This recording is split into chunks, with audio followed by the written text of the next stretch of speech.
Kita beralih ke sorotan lain, Saudara. Kuasa hukum Supriyani membantah bahwa kliennya mengakui perbuatannya dan meminta maaf pada orang tua siswa.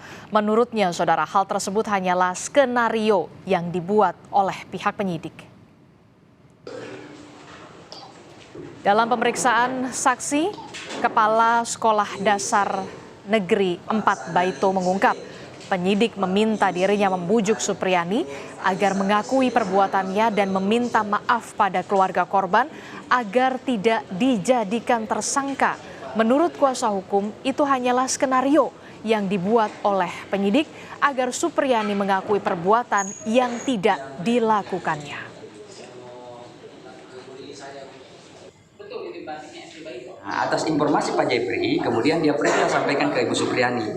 Ada pesan Pak Jepri seperti itu, harus minta maaf supaya perkara ini selesai. Jepri itu ya? Penyidik. Penyidik. Nah, dengan terpaksa dia sama-sama lah KS, kepala sekolah tadi datang ketemu Pak Bowo. Jadi pada saat datang ketemu Pak Bowo, dia minta maaf, kemudian ditanya Pak Bowo apakah melakukan, dia mengangguk iya dan sambil menangis. Jadi yang permintaan maaf tadi yang sebenarnya diskenariokan oleh Jepri itu dijadikan alat baru bahwa seakan-akan Ibu Supriyani sudah mengaku ya. Jadi ini kan luar biasa memang dimainkan ini. Sebelumnya, Saudara, Bupati Konawe Selatan Surunudin Dangga mencopot Sudarsono Mangidi dari jabatannya sebagai Camat Baito. Pencopotan akibat Camat Baito tidak pernah melaporkan terkait perkara guru Supriyani. Menurut Surunudin, sebagai bawahan mestinya Camat ini berkoordinasi dengan atasannya untuk mengambil langkah-langkah konkret penyelesaian sengketa, hingga perkara tersebut tidak harus sampai ke pengadilan. Tidak melapor, jadi kita hanya melihat dari, makanya kalau Camat main medsos ini, wah repot ini.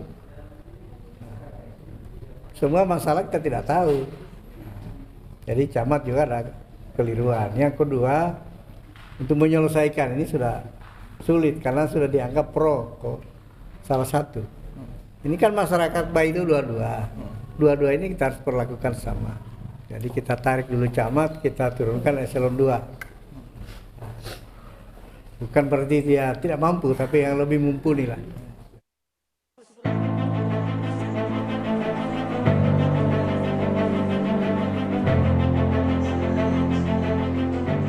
Proses hukum Supriyani, guru yang didakwa menganiaya anak didik, masih terus bergulir di Pengadilan Andolo, Konawe Selatan. Tidak hanya keterangan Supriyani, sejumlah saksi juga dihadirkan di muka persidangan. JPU menghadirkan 5 orang saksi, diantaranya kepala sekolah, 2 orang guru, serta ayah dan ibu korban. Fakta persidangan terungkap, Supriyani bukan perwalian atau guru yang bertugas untuk mengajar di ruang kelas korban.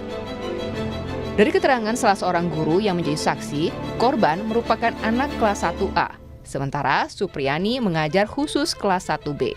Pengakuan tersebut dikuatkan melalui keterangan Andre Darmawan, kuasa hukum Supriyani. Ada kejadian pemukulan berdasarkan keterangan saksi Ibu Lilis sebagai wali kelasnya Dalva. Keterangan anak kan kemarin berbeda-beda. Ada yang bilang pemukulan jam 8.30, ada yang tidak tahu jamnya, ada yang bilang jam 10. Itu kami sudah konfirmasi semua. Bahwa untuk yang jam 8.30, Ibu Lilis masih di dalam ruangan dan tidak ada kejadian apa-apa. Kemudian untuk keterangan bilang jam 10, sesuai dengan dakwaan dengan ada satu keterangan anak. Jam 10, Ibu Lilis mengatakan bahwa jam 10 itu sudah pulang semua anak. Karena memang jadwal pulangnya anak SD itu jam 10 ya. Jadi clear itu bahwa tidak ada kejadian. Kasus dugaan penganiayaan anak polisi ini bergulir di pengadilan setelah upaya mediasi difasilitasi Polres Konawe Selatan menemui jalan buntu. Supriyani sempat dipertemukan dengan orang tua siswa yang juga seorang anggota kepolisian. Setelah upaya mediasi gagal, Supriyani sempat ditahan 6 hari.